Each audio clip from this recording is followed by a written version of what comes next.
오늘은 영국 명문대 출신 다큐멘터리 감독이 경험한 사연을 소개해 드리겠습니다. 한국은 비효율적인 나라다. 그는 한국의 약점을 파헤치려 왔었죠. 이것이 서울에 발을 딛기 전 확신이었다고 합니다. 하지만 그가 본 것은 충격 그 자체였어요. 한국은 단순한 아시아의 강국이 아니었던 거지요.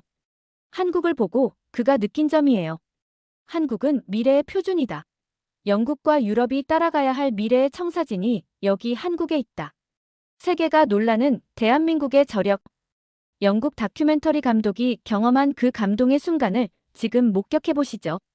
잠깐만요. 구독과 좋아요는 이 세상과 우리 대한민국을 더 빛나게 할 거예요. 저는 BBC 다큐멘터리 감독 제임스 밀러입니다.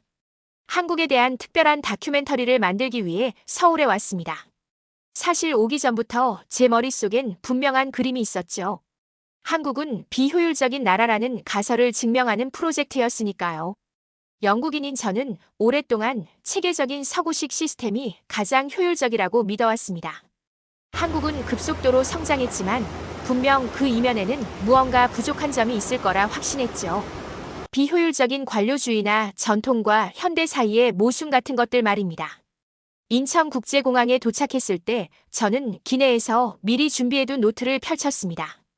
한국의 비효율성 증거 모으기라는 제목 아래 여러 항목을 적어두었죠. 공항 혼잡도, 입국 절차의 복잡함, 직원들의 비효율적 태도 등등. 하지만 실제로 경험한 것은 세상에 비행기에서 내린 지 15분 만에 입국 수속이 끝났다고. 제가 탄 항공기가 도착한 시간은 오후 2시 정각이었습니다. 비행기 문이 열리고 탑승구를 빠져나와 입국장으로 향했죠. 여권을 들고 입국 심사대로 가는데 이상했습니다. 줄이 거의 없었어요. 입국 심사 창구가 많네. 저도 모르게 중얼거렸습니다. 영국 히드로 공항에서라면 최소 30분에서 1시간은 기다려야 하는 것이 일상이었죠. 하지만 여기선 5분도 채 기다리지 않았습니다. 입국 심사관은 제 여권을 받아들고 스캔했습니다. 지문 인식을 하고 안면 인식 카메라를 통과했죠. 모든 과정이 물 흐르듯 자연스러웠습니다. 심사관의 표정은 무표정했지만 업무 처리는 신속했습니다. 목적이 뭡니까? 다큐멘터리 촬영입니다. 체류 기간은요? 2주입니다. 몇 초 후 도장이 찍히고 여권이 돌아왔습니다. 그리고 짧은 즐거운 여행 되세요. 라는 인사와 함께 입국이 허가됐죠. 입국장을 빠져나와 수화물 찾는 곳으로 향했는데 놀랍게도 제 가방은 이미 컨베이어 벨트 위에서 돌고 있었습니다. 영국이었다면 짐을 기다리는 데만 20분은 더 걸렸을 텐데 말이죠. 이건 뭔가 잘못됐어. 저는 고개를 가로저었습니다. 제 가방을 집어들고 출구로 향하는 동안 머릿속에서는 여러 생각이 교차했습니다. 혹시 오늘이 특별한 날인가? 우연히 한산한 시간대에 도착한 건가? 아니면 외국인이라 특별 대우를 받은 건가? 출구를 빠져나오니 제 이름이 적힌 팻말을 든 여성이 보였습니다. 한국의 현지 코디네이터 박민지 씨였죠. 밀러 씨, 안녕하세요. 비행은 어땠나요? 민지 씨는 유창한 영어로 인사를 건넸습니다. 저는 아직도 입국 과정의 신속함에 놀라 있었습니다. 비행은 괜찮았어요. 그런데 입국 수속이 놀라웠어요. 15분 만에 다 끝났어요. 민지 씨는 살짝 미소를 지었습니다. 아, 그거 평범한 일인데요. 인천공항은 세계에서 가장 효율적인 공항 중 하나니까요. 그녀의 말에 저는 고개를 갸우뚱했습니다. 제 다큐멘터리 취지에 어긋나는 첫 번째 경험이었죠. 공항은 운이 좋았던 거겠죠. 저는 마음속으로 생각했습니다. 한 번의 좋은 경험으로 제 가설이 무너질 리 없다고요. 분명 도시로 들어가면 진짜 한국의 모습, 제가 기대했던 그 비효율성을 볼 수 있을 거라고 확신했습니다. 공항에서 서울로 향하는 고속도로에 올라 창밖을 바라보며 저는 노트에 첫 번째 질문을 적었습니다. 한국은 정말 선진국인가? 민지 씨는 운전하며 서울로 향하는 길에 대해 설명했습니다. 고속도로는 놀랍도록 깨끗했고 차들은 질서정연하게 움직였습니다. 저는 그저 고개를 끄덕이며 듣고 있었죠. 하지만 제 머릿속에서는 다른 생각이 맴돌았습니다. 이건 표면적인 모습일 뿐이야. 진짜 한국의 문제점들을 찾아내야 해. 우리는 서울 도심에 도착했습니다. 높은 빌딩들, 번화가의 불빛, 바쁘게 오가는 사람들. 외관상으로는 어느 선진국의 대도시와 다를 바 없어 보였죠. 호텔에 체크인한 후 저는 카메라와 장비를 점검했습니다. 내일부터 본격적인 촬영이 시작됩니다. 한국의 비효율성을 증명할 증거들을 찾아내는 여정이 시작되는 거죠. 창밖으로 서울의 밤 풍경을 바라보며 저는 생각했습니다. 공항은 운이 좋았던 거야. 내일부터 진짜 한국의 모습을 볼 수 있을 거야. 하지만 제 마음 한구석에는 작은 의문이 싹트기 시작했습니다. 만약 제 가설이 틀렸다면, 한국이 생각보다 효율적인 나라라면, 그렇다면 제 다큐멘터리는 완전히 다른 방향으로 흘러가게 될 텐데, 그래도 괜찮습니다. 저는 진실을 찾아내는 것이 직업인 사람이니까요. 그 진실이 제 편견과 다르다 하더라도 카메라는 거짓말을 하지 않을 테니까요. 내일은 서울 지하철을 타볼 예정입니다. 런던 지하철과 비교해 보려고요. 분명 거기서는 한국 시스템의 약점을 발견할 수 있을 겁니다. 그렇겠죠? 아침 일찍 일어나 창밖을 바라봤습니다. 서울의 아침은 분주했습니다. 호텔 창문을 통해 보이는 거리는 이미 많은 사람들로 붐볐죠. 오늘의 계획은 명확합니다. 런던과 서울의 지하철 시스템을 비교하는 실험을 진행할 겁니다. 이번엔 확실한 증거를 찾을 수 있을 거야. 저는 노트북을 열고 런던에서 촬영했던 영상들을 다시 한번 훑어봤습니다. 이미 한 달 전 런던에서 지하철 이용 실험을 마쳤거든요. 약 20km 거리를 이동하는 데 걸리는 시간을 측정했죠. 이제 서울에서 같은 거리를 이동해 비교할 겁니다. 커피 한 잔을 마시며 영상을 보는데 민지 씨의 메시지가 왔습니다. 로비에서 뵐게요. 30분 후에요. 준비를 마치고 로비로 내려갔습니다. 민지 씨는 이미 와서 기다리고 있었죠. 안녕하세요, 밀러 씨. 오늘은 지하철 촬영이죠? 네, 맞아요. 런던과 서울의 지하철 시스템을 비교하려고 합니다. 민지 씨는 고개를 끄덕였습니다. 어떤 방식으로 비교하실 건가요? 아주 간단해요. 약 20km 거리를 지하철로 이동하는 데 걸리는 시간을 측정할 겁니다. 이미 런던에서는 실험을 마쳤고 오늘 서울에서 같은 실험을 진행할 거예요. 제 말에 민지 씨는 호기심 어린 표정을 지었습니다. 런던에서는 얼마나 걸렸나요? 저는 자신 있게 답했습니다. 총 35분이요. 승강장 대기 시간부터 목적지 도착까지 모두 포함해서요. 사실 조금 지연이 있었지만 그래도 상당히 빠른 편이죠. 민지 씨는 아무 말도 하지 않고 미소만 지었습니다. 그 미소가 왜 그렇게 의미심장하게 느껴졌는지 모르겠네요. 우리는 호텔에서 가까운 지하철역으로 향했습니다. 아침 러시아워가 시작되는 시간이었죠. 역시나 지하철역은 출근하는 사람들로 북적였습니다. 런던과 비슷하네요. 아침 러시아워는 어디나 복잡한가 봐요. 제 말에 민지 씨는 고개를 끄덕였습니다. 그럼 실험 출발점은 어디로 할까요? 잠시 지도를 확인한 후 저는 출발점과 도착점을 정했습니다. 서울역에서 출발해 잠실역까지 약 20km 거리를 이동하기로 했죠. 서울역에 도착해서 저는 교통카드를 구매했습니다. 런던의 오이스터 카드와 비슷한 시스템이었죠. 게이트를 통과하며 저는 시간을 체크했습니다. 오전 8시 정각이었습니다. 이제 플랫폼으로 내려가죠. 내려가는 에스컬레이터에서 저는 민지 씨에게 말했습니다. 런던에서는 승강장에서 기차를 기다리는 데만 10분이 걸렸어요. 아침 러시아워라 지연이 있었거든요. 서울도 비슷할 것 같은데요. 민지 씨는 다시 한번 그 의미심장한 미소를 지었습니다. 우리 한번 볼까요? 승강장에 도착하자마자 전광판을 확인했습니다. 다음 열차는 2분 후에 도착한다고요? 2분마다 온다는 거예요. 네, 출퇴근 시간에는 더 자주 있어요. 믿기지 않았습니다. 런던 지하철은 아무리 빨라도 5분 간격이었는데 말이죠. 정확히 2분 후 열차가 도착했습니다.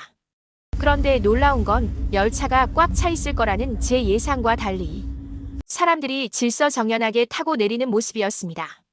물론 혼잡했지만 런던에서 흔히 볼 수 있는 혼란스러운 광경과는 달랐죠. 열차에 올라타며 시간을 다시 체크했습니다. 오전 8시 5분. 승강장에서 기다린 시간은 고작 5분이었습니다.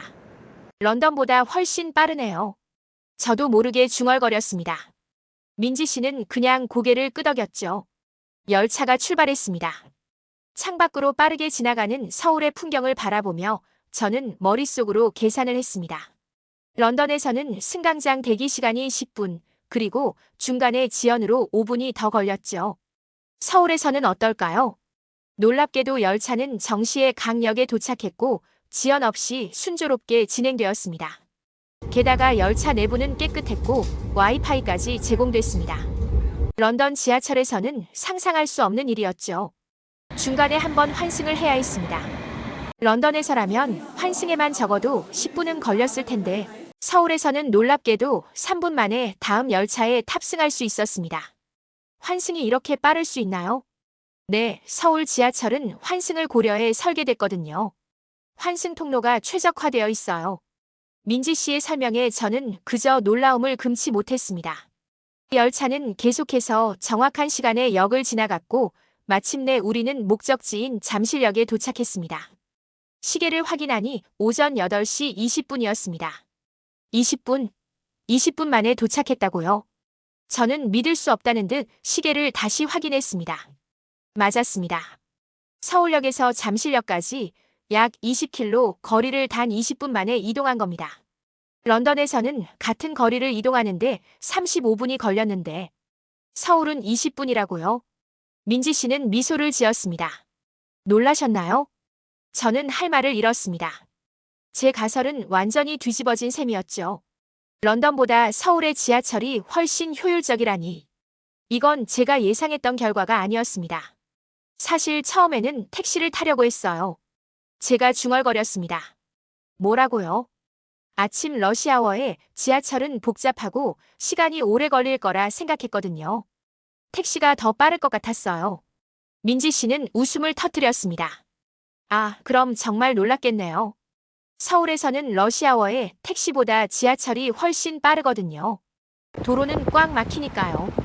역을 빠져나오면서 저는 생각에 잠겼습니다. 제가 가지고 있던 한국에 대한 이미지, 비효율적이고 혼란스러울 거라는 선입견이 하나둘씩 무너지고 있었습니다. 이게 어떻게 가능한 거죠? 시스템이 너무 효율적인데. 민지 씨는 그저 미소를 지었습니다. 이건 시작일 뿐이에요, 밀러 씨. 서울에는 더 많은 놀라움이 기다리고 있어요. 카메라맨에게 신호를 보내며 저는 결심했습니다. 이 다큐멘터리의 방향을 바꿔야겠다고요. 한국의 비효율성을 찾아내는 것이 아니라 어떻게 이렇게 효율적인 시스템을 구축했는지 알아보는 내용으로 말이죠. 다음은 어디로 가볼까요? 민지 씨에게 물었습니다. 그녀는 휴대폰을 꺼내며 대답했습니다. 한국의 스타트업 현장을 보여드리고 싶어요. 특히 IT 기업인데 전 세계에서 가장 빠르게 성장하고 있는 곳 중 하나예요. 민지 씨의 안내로 강남의 한 고층 빌딩에 도착했습니다.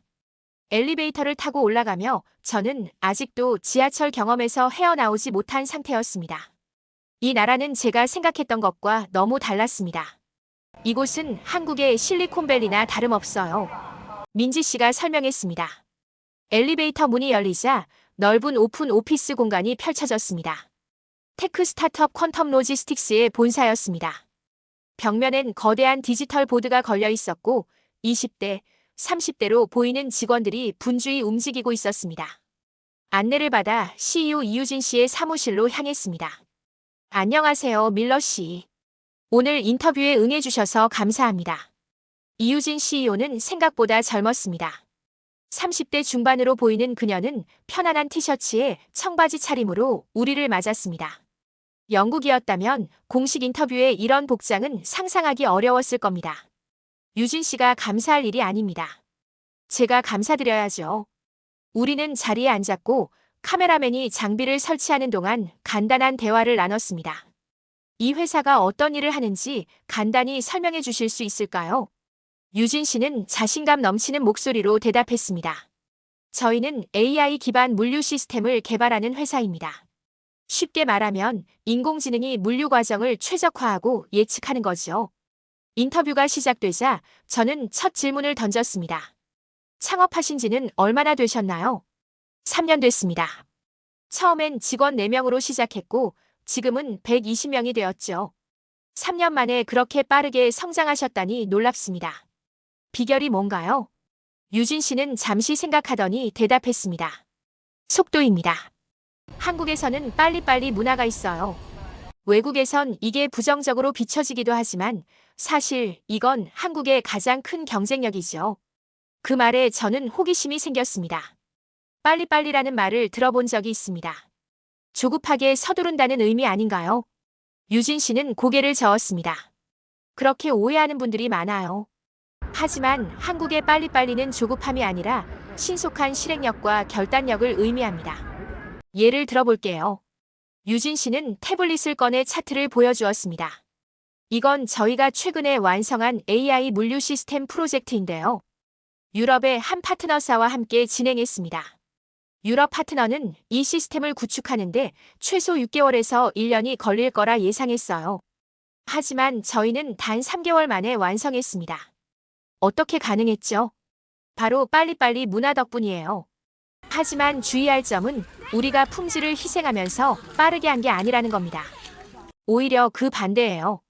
신속하게 실행하고 문제가 발견되면 즉시 수정하는 방식이죠. 저는 여전히 의심스러웠습니다. 영국에서의 경험상 속도와 품질은 반비례한다고 생각했거든요. 그런데 그렇게 빠르게 진행하면 실수나 오류가 생기지 않나요? 유진 씨는 미소를 지었습니다. 물론 실수가 생기죠. 하지만 중요한 건 그 실수를 얼마나 빨리 발견하고 수정하느냐입니다. 유럽식 방식은 완벽한 계획을 세우고 시작하는 거죠. 하지만 한국식은 빠르게 시작하고 실시간으로 수정해 나가는 겁니다. 이 말에 저는 생각에 잠겼습니다. 지금까지 제가 알고 있던 효율성의 개념이 흔들리는 것 같았습니다. 직접 경험해 보시겠어요?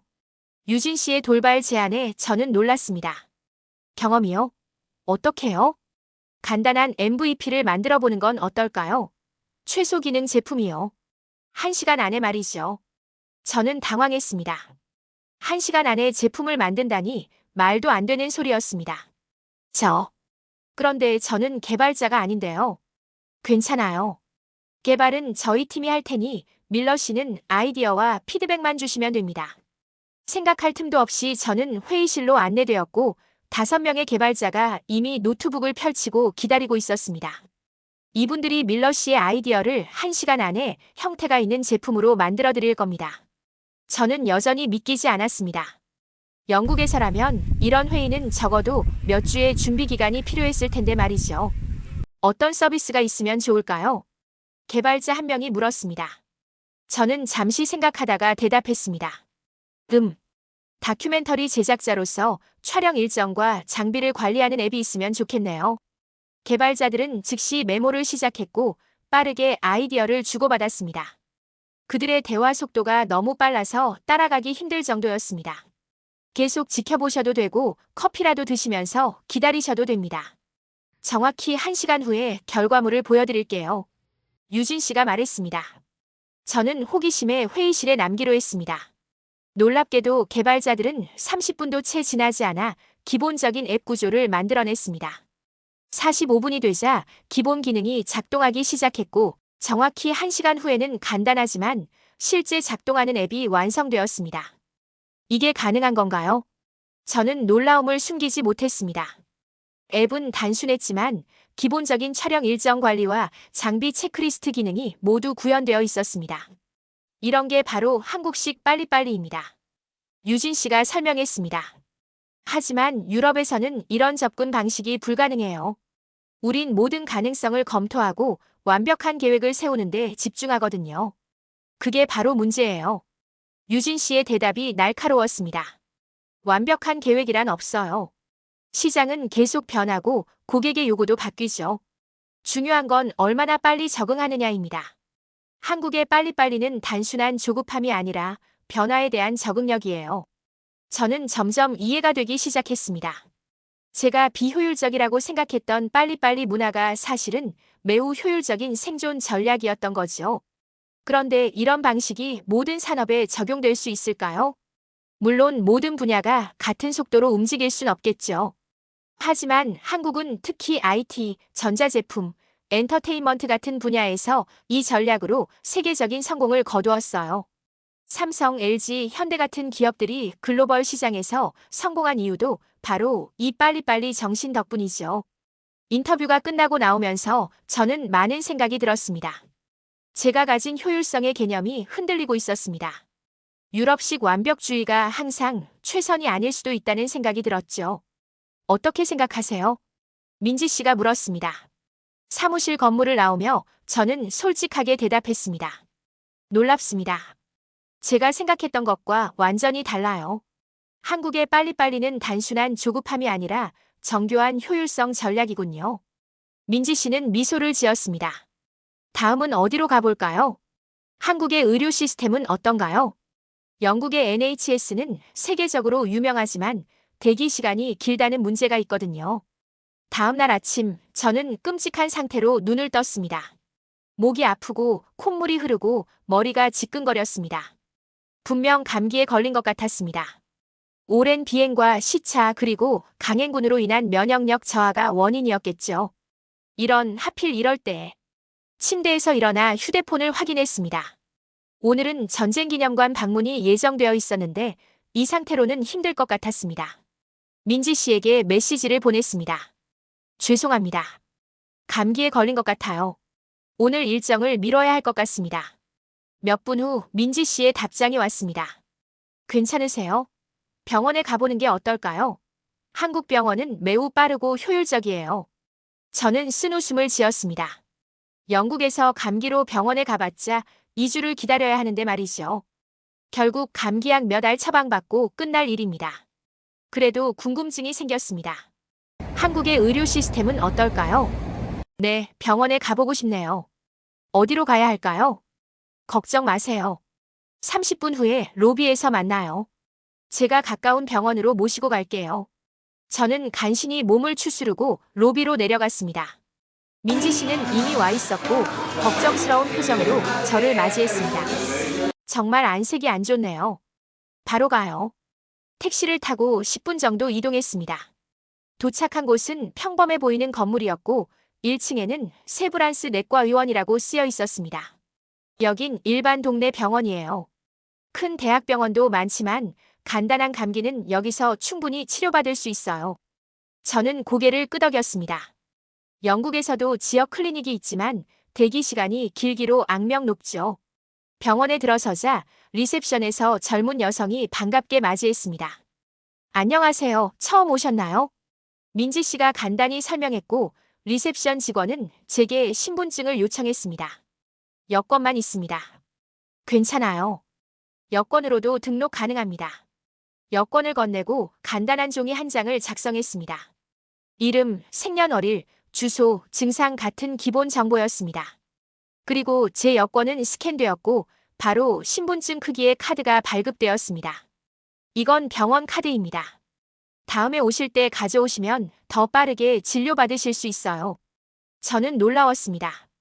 영국에서 이런 과정은 최소 30분은 걸릴 텐데 여기선 5분도 채 걸리지 않았습니다. 진료비는 어떻게 되나요? 외국인이시니까 보험 적용이 안 되어서 약 5만 원, 약 30파운드 정도 됩니다. 처방약 값은 별도고요. 영국의 NHS는 무료이지만 대신 기다림의 연속입니다. 30파운드면 합리적인 가격이라고 생각했습니다. 자, 저쪽에 앉아서 기다려주세요. 곧 불러드릴 거예요. 우리는 대기실로 향했습니다.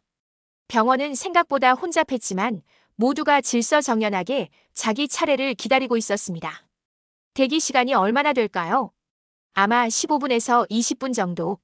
저는 미소를 지었습니다. 영국에서는 예약을 해도 최소한 시간은 기다려야 하니까요. 그런데 놀랍게도 10분도 채 되지 않아 제 이름이 불렸습니다. 제임스 밀러 씨, 이번 진료실로 들어오세요. 민지 씨와 함께 진료실로 들어갔습니다. 40대로 보이는 의사가 컴퓨터 앞에 앉아 있었습니다. 안녕하세요. 어떻게 오셨나요? 저는 감기 증상을 설명했고 민지 씨가 통역을 도왔습니다. 의사는 재빠르게 진찰을 시작했습니다. 체온을 재고 목을 살펴보고 청진기로 폐 상태를 확인했습니다. 모든 과정이 신속하면서도 철저했습니다. 감기 맞네요.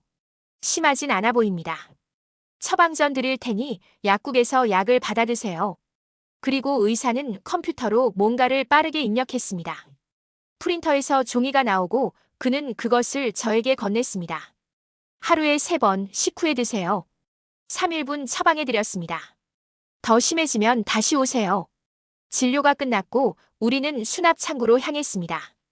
카드 결제를 마치고 병원을 나섰습니다. 병원에 들어온 지 정확히 20분 만이었습니다. 이제 약국으로 가요. 바로 옆에 있어요. 병원 바로 옆 건물에 약국이 있었습니다. 처방전을 건네자 약사는 즉시 약을 준비하기 시작했습니다. 약값은 얼마일까요? 아마 1만 원, 약 6파운드 정도 될 거예요. 5분도 채 지나지 않아 약이 준비되었고 약사는 자세한 복용법을 설명해 주었습니다. 감사합니다. 약국을 나서며 저는 시계를 확인했습니다. 병원 도착부터 약을 받기까지 총 30분이 채 걸리지 않았습니다. 믿을 수가 없네요. 저는 놀라움을 감추지 못했습니다. 영국에서는 어떤가요? 민지 씨가 물었습니다. 영국에서는 우선 GP, 일반의에게 예약을 해야 합니다. 보통 2주 정도 기다려야 하죠. 급한 경우에는 당일 예약이 가능하지만 그것도 아침 일찍 전화해서 운이 좋아야 합니다. 그리고 병원에 가도 보통 1시간은 기다려야 하고요. 민지 씨는 놀란 표정을 지었습니다. 그렇게 오래요? 감기 같은 건 빨리 치료받아야 하는데. 맞아요. 그래서 많은 영국인들이 그냥 약국에서 일반 감기약을 사 먹고 버티죠. 하지만 처방약이 필요한 경우는 어쩔 수 없이 기다려야 합니다. 택시를 타고 호텔로 돌아오는 길에 저는 생각에 잠겼습니다.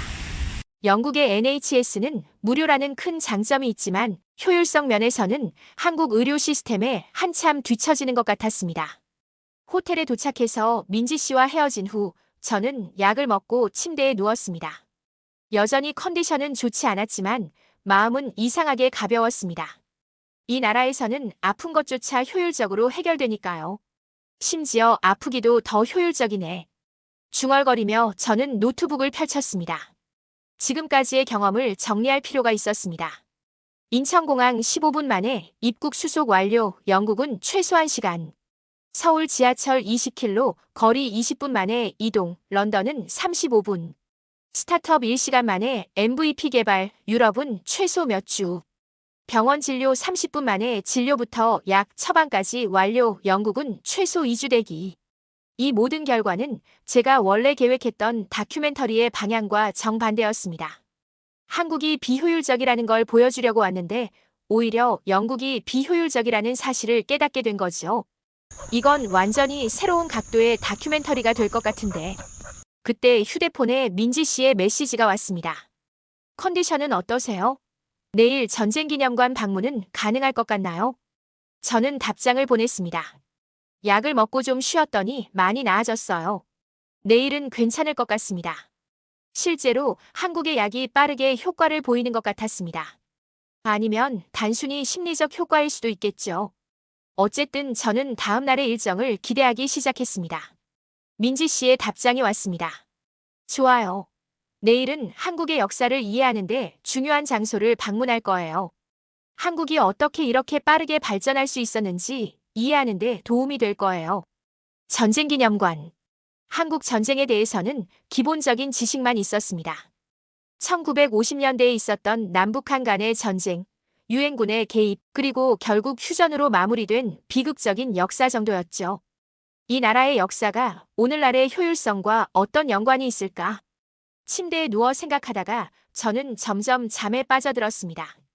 약의 효과인지 피로 때문인지 깊은 잠에 빠져들면서도 한 가지 생각이 머릿속을 맴돌았습니다. 한국은 왜 이렇게 효율적인 나라가 된 걸까? 그 비결은 뭘까? 다음 날 아침 약 덕분인지 컨디션이 많이 좋아졌습니다. 창밖으로 맑은 하늘이 보였고 오늘의 일정은 전쟁기념관 방문이었습니다. 민지 씨는 로비에서 저를 기다리고 있었죠. 컨디션이 많이 좋아 보이네요. 네, 한국 약이 효과가 좋은가 봐요. 택시를 타고 전쟁기념관으로 향했습니다. 가는 길에 저는 지금까지 경험한 한국의 효율성에 대해 생각했습니다. 분명 이유가 있을 텐데 아직 그 핵심을 파악하지 못했죠. 한국의 집단주의적 성향이 효율성의 원인일까요? 문득 민지 씨에게 물었습니다. 집단주의요? 네, 영국에서는 개인주의가 강하거든요. 각자의 권리와 공간을 중요시하죠. 하지만 한국은 집단의 이익을 위해 개인이 희생하는 문화라고 알고 있어요. 민지 씨는 미소를 지었습니다. 흥미로운 관점이네요. 하지만 오늘 방문할 곳에서 다른 시각을 얻게 될지도 모르겠어요. 전쟁기념관에 도착했습니다.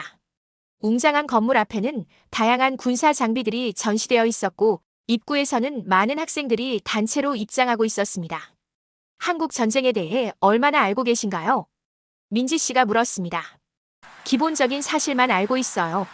1950년에 북한의 남침으로 시작되어 1953년 휴전으로 끝났다는 것, 그리고 많은 민간인과 군인들이 희생되었다는 것 정도요. 민지 씨는 고개를 끄덕였습니다.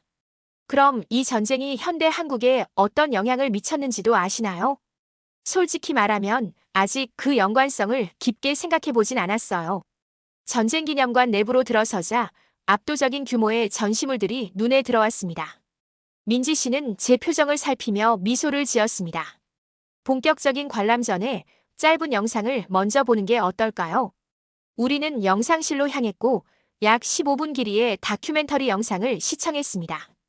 영상은 한국 전쟁의 발발부터 휴전까지의 과정을 담고 있었지만 가장 충격적인 부분은 전쟁 이후의 모습이었습니다. 1953년 휴전 직후의 서울은 완전한 폐허였습니다. 건물들은 파괴되었고 거리에는 굶주린 사람들과 고아들이 넘쳐났습니다. 당시 한국의 1인당 GDP는 약 67달러로 세계에서 가장 가난한 국가 중 하나였다고 합니다. 믿기 힘들군요. 저도 모르게 중얼거렸습니다.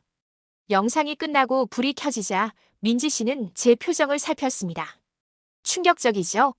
네. 지금의 서울을 보면 상상할 수 없는 광경이에요. 우리는 본격적인 전시실로 향했습니다. 전쟁의 참상을 보여주는 사진과 유물들, 실제 전투 장면을 재현한 디오라마, 그리고 수많은 희생자들의 이름이 새겨진 벽. 모든 것이 생생하게 전쟁의 잔혹함을 보여주고 있었습니다. 특히 인상적이었던 것은 전쟁 이후의 재건 과정을 보여주는 전시였습니다. 완전히 파괴된 국가가 어떻게 불과 70년 만에 세계 10위권의 경제, 대국으로 성장했는지 그 과정이 상세히 설명되어 있었습니다. 경제개발 5개년 계획이라는 건 뭐죠? 저는 한 패널을 가리키며 물었습니다. 1960년대부터 시작된 국가 주도의 경제개발 계획이에요. 정부가 특정 산업을 집중적으로 육성하고 국민들은 그에 따라 총력을 기울였죠. 그때였습니다. 우리 옆에 서 계시던 70대로 보이는 한 할아버지가 갑자기 말을 건네셨습니다. 저는 그 시절을 직접 경험했습니다. 민지 씨가 놀라며 할아버지를 바라봤고 곧 영어로 통역을 해주었습니다. 죄송해요. 이분이 우리 대화를 듣고 계셨나 봐요. 자신이 그 시절을 경험했다고 하시네요. 저는 호기심이 생겼습니다. 그 시절이 어땠는지 여쭤봐도 될까요? 민지 씨가 질문을 통역하자 할아버지의 눈빛이 변했습니다. 마치 오랜 기억 속으로 돌아간 듯한 표정이었죠. 제 아버지는 일제강점기 때 독립운동가였습니다. 일본에 맞서 싸우다 고문을 당하셨죠. 해방 후에는 기뻐할 틈도 없이 곧바로 한국 전쟁이 일어났고 우리 가족은 모든 것을 잃었습니다. 민지 씨가 차분히 통역해 주었고 저는 경청했습니다. 전쟁 후 저는 14살이었습니다. 학교에 가는 대신 건설 현장에서 일했죠. 하루 15시간씩 일해도 배는 항상 고팠습니다. 하지만 우리 모두 알고 있었습니다. 개인이 살기 위해선 나라가 살아야 한다는 것을. 할아버지의 목소리에는 강인함이 묻어났습니다. 1960년대 새마을 운동이 시작됐을 때 우리 마을 사람들은 매일 새벽부터 밤까지 도로를 닦고 집을 고치고 시설을 만들었습니다. 누가 시켜서가 아니라 살기 위해서였죠. 저는 할아버지의 얘기에 완전히 집중했습니다. 이건 단순한 역사적 사실이 아니라 살아있는 증언이었으니까요. 많은 외국인들이 한국의 빠른 발전이 독재 정권 때문이라고 생각합니다. 물론 일부 맞는 말이지만 그것만으론 설명할 수 없어요. 진짜 이유는 우리 국민의 생존 본능이었습니다. 우리는 살아남기 위해 뭉쳤고, 살아남기 위해 빠르게 움직였고, 살아남기 위해 효율적으로 일했습니다. 할아버지의 말을 들으며 제 머릿속에서 지금까지의 경험들이 하나로 연결되기 시작했습니다. 한국의 빨리빨리 문화, 놀라운 효율성, 그리고 집단적 결속력. 이것들은 단순한 문화적 특성이 아니라 생존을 위한 전략이었던 거죠. 제 손자는 지금 IT 회사에서 일합니다. 저와는 완전히 다른 세상에서 살고 있죠. 하지만 그 아이도 밤늦게까지 일하고 항상 더 빠르고 더 좋은 방법을 찾습니다. 그게 우리의 DNA에 새겨진 거죠. 할아버지는 잠시 말을 멈추고 제 눈을 바라봤습니다. 당신은 다큐멘터리 감독이라고 들었습니다. 부디 우리 이야기를 있는 그대로 전해주세요. 우리가 단순히 집단주의적이거나 획일적인 사회가 아니라 생존을 위해 싸워온 민족이라는 것을. 할아버지의 말은 저에게 큰 충격을 주었습니다. 사실 저는 한국의 집단주의를 비판적으로 바라볼 계획이었습니다. 개인의 자유와 창의성을 억압하는 요소로 보려고 했죠. 하지만 할아버지의 말을 들으니 그것이 단순한 문화적 특성이 아니라 생존을 위한 전략이었다는 것을 깨닫게 되었습니다. 감사합니다. 정말 귀중한 이야기를 들려주셨습니다. 할아버지는 미소를 지으며 고개를 끄덕였고 손을 흔들며 다른 전시물로 향했습니다. 민지 씨와 저는 잠시 말없이 서 있었습니다. 그리고 저는 주변을 둘러봤습니다. 전쟁의 참상을 보여주는 사진들, 그리고 불과 몇십 년 만에 세계적인 도시로 변모한 서울의 모습. 그 사이에는 할아버지와 같은 수많은 한국인들의 땀과 눈물, 그리고 결단이 있었던 거죠. 정말 놀라운 이야기였어요. 민지 씨가 말했습니다. 네, 제 관점을 완전히 바꿔놓았어요. 한국의 효율성은 단순한 문화적 특성이 아니라 생존을 위한 본능이었던 거군요. 우리는 계속해서 전시실을 둘러보았고 저는 새로운 시각으로 모든 것을 바라보기 시작했습니다. 한국 전쟁 이후의 폐허에서 오늘날의 첨단 도시로. 그 과정에서 한국인들은 생존을 위해 효율성을 극대화하고 빠르게 움직이고 결속력을 다져왔던 겁니다. 전쟁 기념관을 나오면서 저는 완전히 다른 사람이 된 것 같았습니다. 제가 처음 한국에 왔을 때 가졌던 편견들이 하나둘씩 무너지고 있었죠. 다음은 어디로 가볼까요? 민지 씨가 물었습니다. 한국의 음식 문화에 대해서도 알아보고 싶어요. 사실 저는 한국 음식이 너무 맵고 발효된 음식이 많아서 건강에 좋을지 의문이었거든요. 아, 그럼 재미있는 곳으로 안내해 드릴게요. 한국 음식의 과학적 가치에 대해 알 수 있는 곳이죠. 전쟁 기념관을 나선 후 민지 씨는 저를 서울 중심가에 있는 한식문화관으로 안내했습니다. 이곳은 한국 음식의 역사와 과학적 가치를 소개하는 공간이었습니다. 사실 한국 음식에 대해 저는 약간의 선입견이 있었어요. 제가 말했습니다. 어떤 선입견이었나요? 김치처럼 맵고 발효된 음식이 정말 건강에 좋을지 의문이었거든요. 서구에서는 발효 음식을 약간 꺼리는 경향이 있어요. 민지 씨는 미소를 지었습니다. 그럼 오늘 좋은 경험이 될 것 같네요. 한식문화관에 들어서자 다양한 전시물이 눈에 들어왔습니다. 가장 눈에 띄는 것은 김치의 역사와 과학적 효능을 설명하는 대형 패널이었습니다. 이곳에 왜 WHO 로고가 있죠? 패널에 있는 세계보건기구 WHO 로고를 가리키며 물었습니다. 최근 WHO에서 김치의 유산균이 장 건강에 긍정적인 영향을 준다는 연구 결과를 발표했거든요. 실제로 지난해 WHO 연구팀이 한국을 방문해 김치 제조 과정과 효능을 연구했답니다. 저는 놀라움을 감추지 못했습니다. 제가 가장 의심했던 부분이 오히려 과학적으로 입증된 사실이었다니요. 그렇군요. 그런데 이 패널에 따르면 김치에는 수백 종류의 유산균이 있다고 하네요. 그리고 이게 면역력 강화에도 도움이 된다고요? 맞아요. 김치는 단순한 반찬이 아니라 한국인의 건강을 지켜온 슈퍼푸드라고 할 수 있어요. 우리는 전시관을 더 둘러보며 한국 음식의 다양성과 과학적 가치에 대해 알아갔습니다. 특히 인상적이었던 것은 발효식품의 다양성이었습니다. 김치뿐만 아니라 된장, 고추장, 간장 등 다양한 발효식품이 한국 식문화의 중심에 있었죠. 이건 정말 흥미롭네요. 영국에서는 발효식품이라고 하면 치즈나 요거트 정도만 떠올리는데 한국은 훨씬 다양하군요. 전시관을 나오면서 저는 생각했습니다.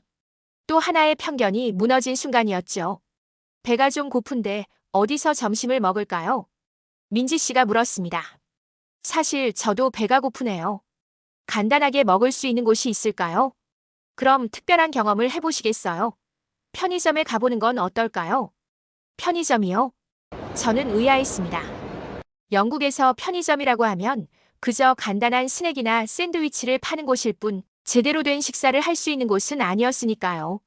네, 한국의 편의점은 조금 다르거든요. 한번 경험해보세요. 호기심이 생겼습니다. 우리는 근처에 있는 시유라는 편의점으로 향했습니다. 들어서자마자 놀라운 광경이 펼쳐졌습니다. 일반적인 편의점 제품들 외에도 다양한 도시락과 즉석 음식들이 진열되어 있었습니다. 와, 이런 게 다 편의점에서 팔리는 건가요? 네, 한국 편의점의 특징이에요. 전자레인지도 있어서 바로 데워 먹을 수 있고요. 진열대에는 다양한 종류의 도시락, 김밥, 라면, 심지어 떡볶이와 같은 한국 전통 간식까지 있었습니다. 모두 깔끔하게 포장되어 있었고 신선해 보였습니다. 영국의 편의점 음식은 대부분 미리 만들어진 샌드위치나 간단한 스낵뿐인데 이건 완전히 다른 수준이네요. 민지 씨는 웃으며 몇 가지 음식을 추천해 주었습니다. 이건 불고기 도시락이고 이건 김치볶음밥이에요. 어떤 걸 드셔보고 싶으세요? 둘 다 먹어보고 싶네요. 다른 나라의 편의점 음식과 비교해 볼 수 있을 것 같아요. 우리는 불고기 도시락과 김치볶음밥, 그리고 삼각김밥과 컵라면을 선택했습니다. 계산을 마친 후 편의점 한쪽에 마련된 작은 테이블에 앉았습니다.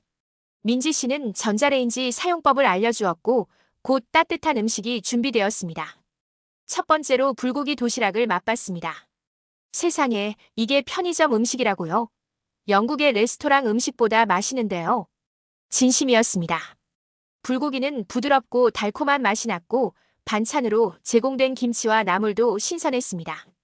무엇보다 놀라웠던 것은 이 모든 것이 단돈 5,000원 약 3파운드에 불과했다는 사실이었죠. 김치볶음밥도 마찬가지였습니다. 매콤하면서도 감칠맛이 나는 볶음밥은 제가 먹어본 어떤 즉석 음식과도 비교할 수 없는 맛이었습니다. 정말 놀랍네요. 영국에서는 이런 퀄리티의 즉석 음식이 불가능한데 게다가 이 가격이라니. 민지 씨는 미소 지었습니다. 한국에서는 편의점 음식이 단순한 간식이 아니라 제대로 된 한 끼 식사로 여겨져요. 그래서 퀄리티 경쟁이 심하고 계속해서 새로운 메뉴가 나오죠. 삼각김밥과 컵라면도 맛봤습니다. 간단해 보이는 삼각김밥 안에는 참치와 마요네즈, 김치 등 다양한 재료가 들어있었고 컵라면은 서구의 인스턴트 면과는 차원이 달랐습니다. 이건 진짜 문화 충격이에요. 한국의 편의점 음식은 이미 선진국 수준을 넘어선 것 같아요. 식사를 마친 후 우리는 편의점을 나왔습니다. 그런데 제 시선을 사로잡은 것이 있었습니다. 바로 건너편에 또 다른 편의점이 있었고 그 옆에는 또 다른 브랜드의 편의점이 있었습니다. 편의점이 왜 이렇게 많죠? 한국에서는 편의점 간의 경쟁이 매우 치열해요.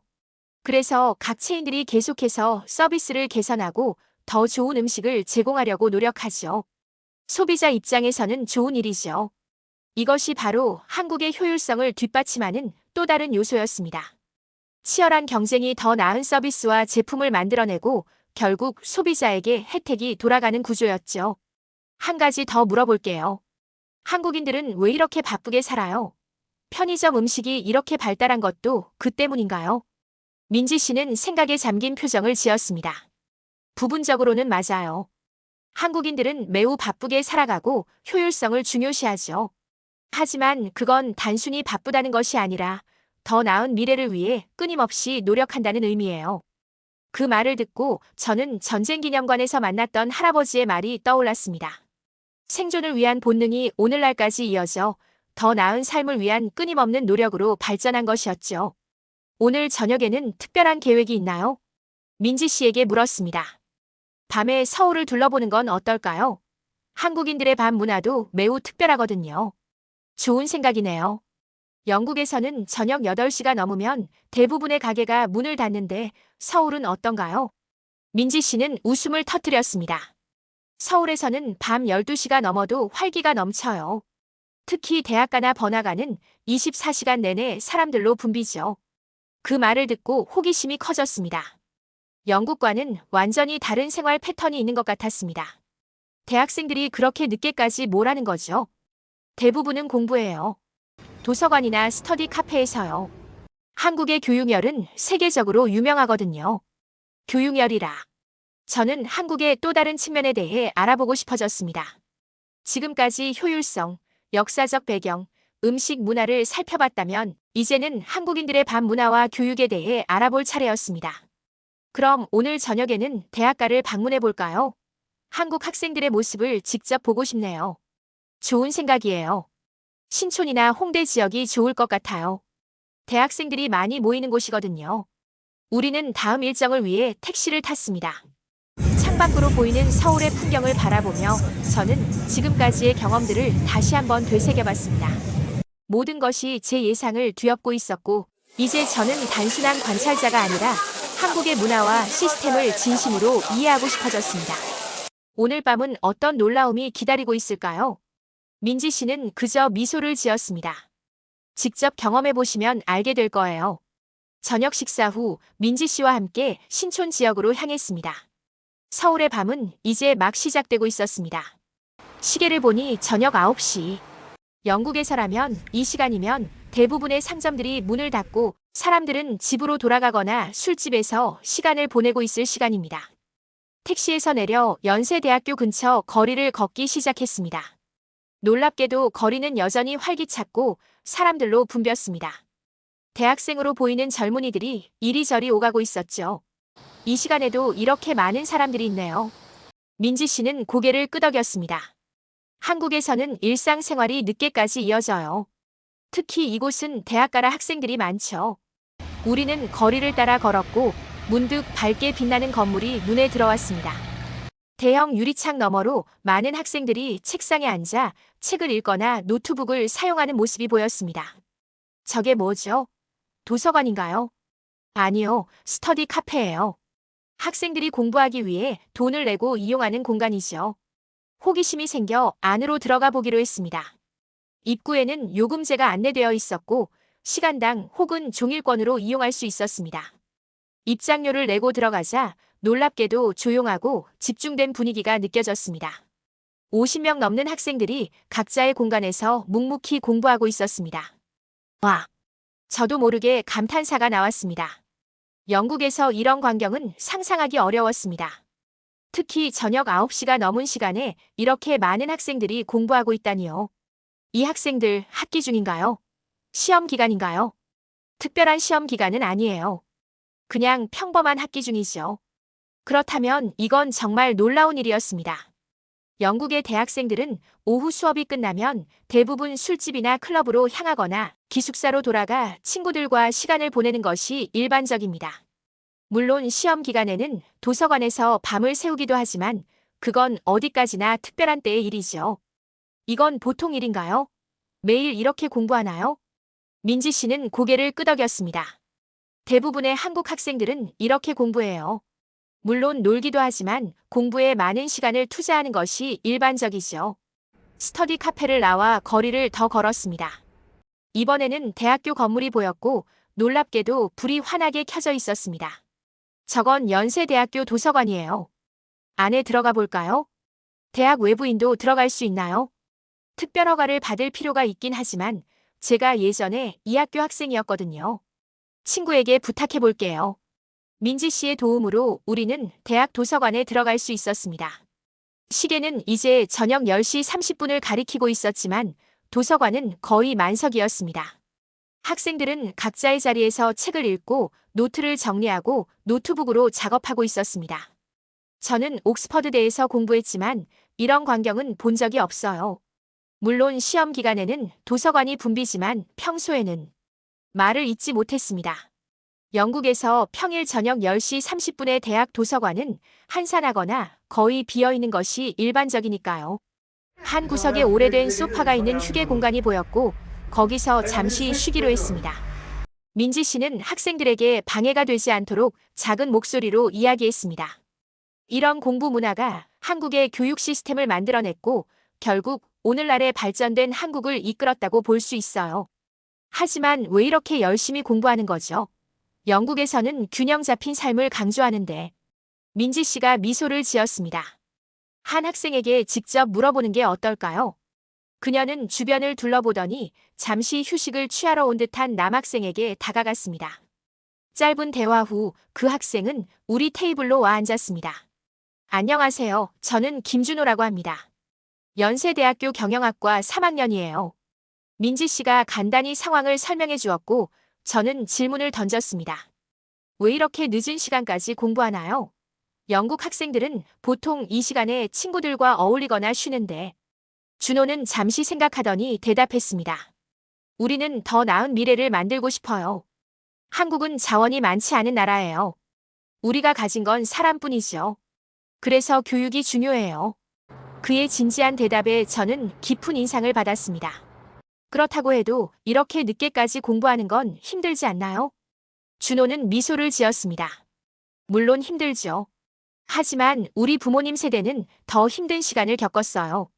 전쟁 후 폐허에서 나라를 재건하셨으니까요. 그분들이 그렇게 열심히 일하셨기에 우리가 지금 이렇게 좋은 환경에서 공부할 수 있는 거죠. 우리도 다음 세대를 위해 노력해야 한다고 생각해요. 그의 말에서 전쟁기념관에서 만났던 할아버지의 이야기가 떠올랐습니다. 세대를 넘어 이어지는 노력과 헌신, 그리고 더 나은 미래를 향한 끊임없는 열망. 이것이 한국의 빠른 발전을 이끈 원동력이었던 거죠. 영국에서는 어떤가요? 학생들은 어떻게 공부하나요? 준호가 호기심 어린 눈으로 물었습니다. 물론 열심히 공부하는 학생들도 있지만 일반적으로는 오후 5시 이후에는 공부보다는 사회활동이나 취미 생활에 시간을 더 많이 투자하는 편이에요. 균형 잡힌 삶을 중요시하거든요. 준호는 고개를 끄덕였습니다. 문화적 차이네요. 우리도 최근에는 균형의 중요성을 인식하기 시작했어요. 하지만 아직도 교육과 노력이 성공의 핵심이라는 믿음이 강하죠. 준호는 다시 공부하러 돌아갔고 우리는 도서관을 나왔습니다. 밖으로 나오니 이미 밤 11시가 넘어 있었습니다. 하지만 놀랍게도 거리는 여전히 활기찼고 도서관뿐만 아니라 카페들도 학생들로 가득 차 있었습니다. 믿을 수가 없네요. 이 시간에도 이렇게 많은 사람들이. 민지 씨는 웃음을 지었습니다. 한국은 24시간 깨어있는 나라예요. 특히 서울은요. 우리는 계속해서 거리를 걸었고 대학가를 벗어나 번화가로 향했습니다. 이번에는 다른 광경이 펼쳐졌습니다. 사무실 건물들의 창문에서도 불빛이 새어나오고 있었습니다. 저건 또 뭐죠? 사무실인가요? 네, 많은 회사원들이 아직 일하고 있어요. 이 시간에요. 영국에서는 저녁 6시면 대부분의 사무실이 문을 닫는데 한 빌딩 앞에 멈춰 섰습니다. 유리창 너머로 정장 차림의 직원들이 여전히 컴퓨터 앞에서 일하는 모습이 보였습니다. 이들은 왜 이렇게 늦게까지 일하는 거죠? 다양한 이유가 있어요. 글로벌 비즈니스를 하는 회사라면 시차 때문에 늦게까지 일할 수도 있고 프로젝트 마감이 가까워 야근을 하는 경우도 있죠. 하지만 솔직히 말하면 한국의 업무 문화는 장시간 노동을 미덕으로 여기는 측면도 있어요. 그게 효율적인가요? 항상 그런 것은 아니죠. 최근에는 일과 삶의 균형을 강조하는 변화의 움직임도 있어요. 하지만 아직도 열심히 일하는 문화는 한국 사회의 중요한 부분이에요. 거리를 계속 걸으며 저는 생각에 잠겼습니다. 한국인들의 이런 노력과 헌신이 오늘날의 발전된 한국을 만들어낸 것이 분명했습니다. 하지만 동시에 그 이면에는 어떤 희생이 있었을지도 궁금해졌습니다. 이 나라가 이렇게 발전한 이유가 있었군요. 민지 씨는 고개를 끄덕였습니다. 네, 하지만 모든 시스템이 완벽하진 않아요. 한국도 여전히 많은 도전과 과제에 직면해 있죠. 어떤 과제가 있나요? 일과 삶의 균형, 청년 실업, 저출산 문제 등이 있어요. 하지만 한국인들은 이런 문제들에도 끊임없이 해결책을 찾고 있죠. 밤이 깊어갔지만 서울의 불빛은 여전히 밝게 빛나고 있었습니다. 이 불빛들 하나하나가 더 나은 미래를 향한 한국인들의 열망과 노력을 상징하는 것 같았습니다. 내일은 마지막 일정이네요. 어디로 갈 계획인가요? 민지 씨가 물었습니다. 지금까지의 경험을 정리하고 싶어요. 한국이 단순한 경제 강국이 아니라 어쩌면 미래의 표준이 될 수 있다는 생각이 들거든요.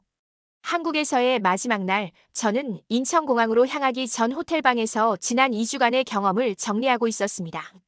노트북을 펼쳐놓고 처음에 적었던 메모를 다시 읽어봤습니다. 한국의 비효율성 증거 모으기. 이 제목을 보며 쓴웃음이 나왔습니다. 얼마나 잘못된 가정으로 이 나라에 왔던 걸까요? 지금 제 앞에는 완전히 다른 내용의 문서가 열려 있었습니다. 한국은 미래의 표준. 저는 제가 경험한 모든 것을 정리했습니다.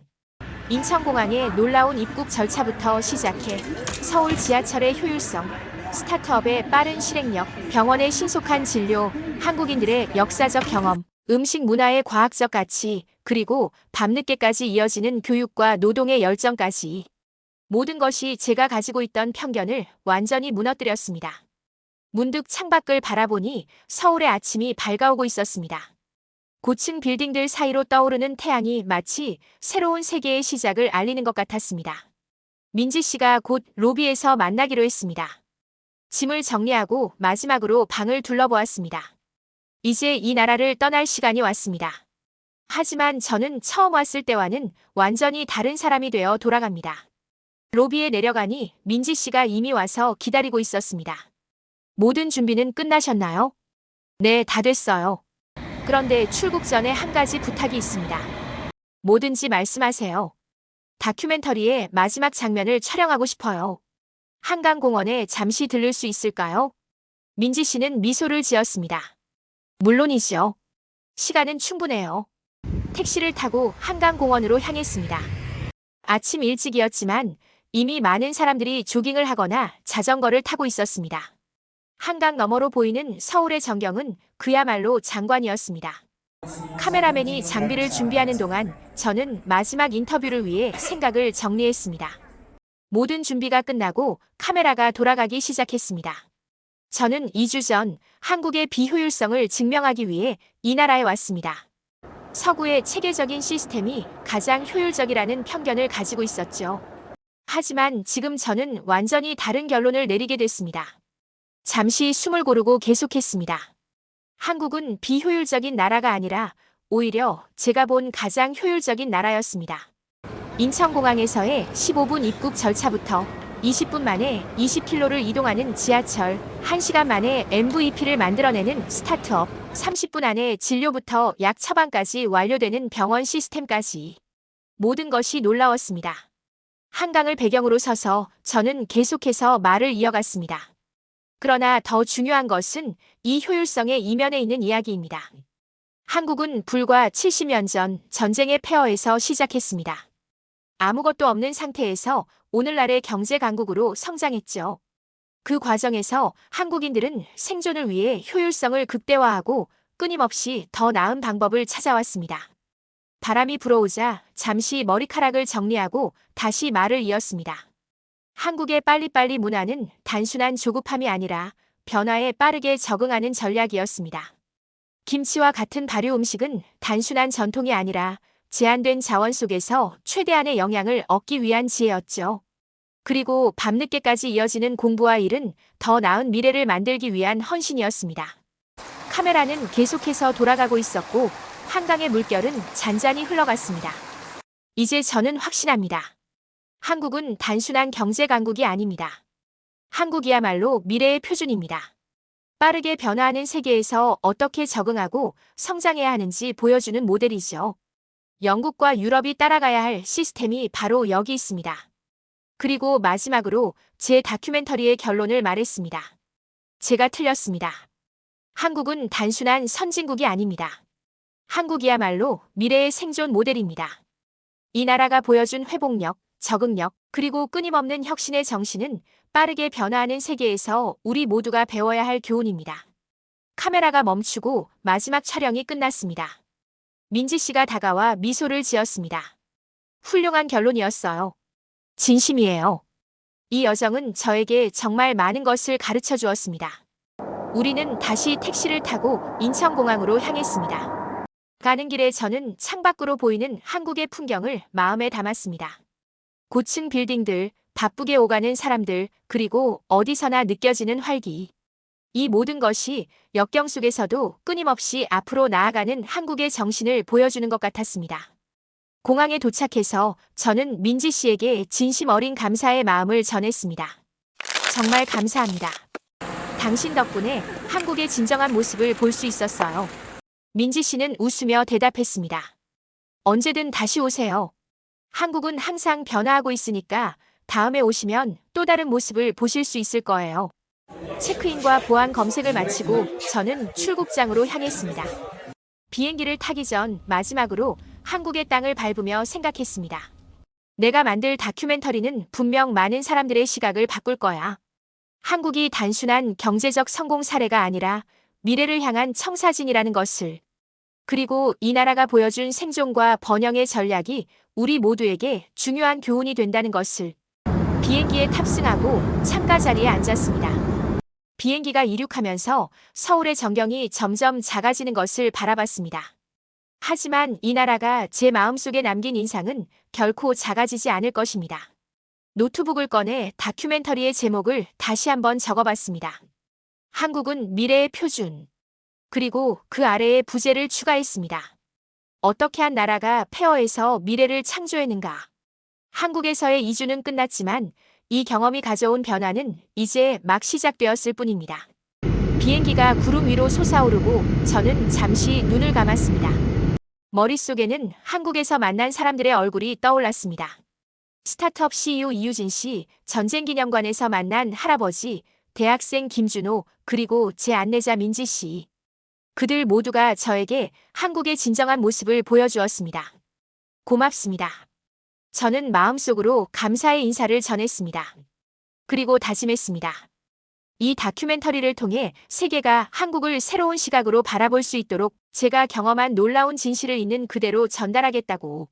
한국은 단순한 선진국이 아니라 미래의 표준이다. 이것이 제 여정의 결론이자 새로운 시작입니다. 여러분, 지금까지 BBC 다큐멘터리 감독 제임스 밀러의 한국 체험기를 시청해 주셨습니다. 그가 발견한 것처럼 우리 대한민국은 단순한 경제 강국이 아닌 미래의 표준이 되어가고 있습니다. 이제 대한민국은 세계가 배워야 할 미래의 청사진이 되었습니다. 우리의 빠른 실행력과 적응력, 그리고 더 나은 미래를 향한 열망은 급변하는 세계에서 살아남기 위한 필수 요소임을 세계가 인정하고 있습니다. 우리는 자랑스러운 대한민국의 일원으로서 이 놀라운 여정을 함께 온 주역입니다.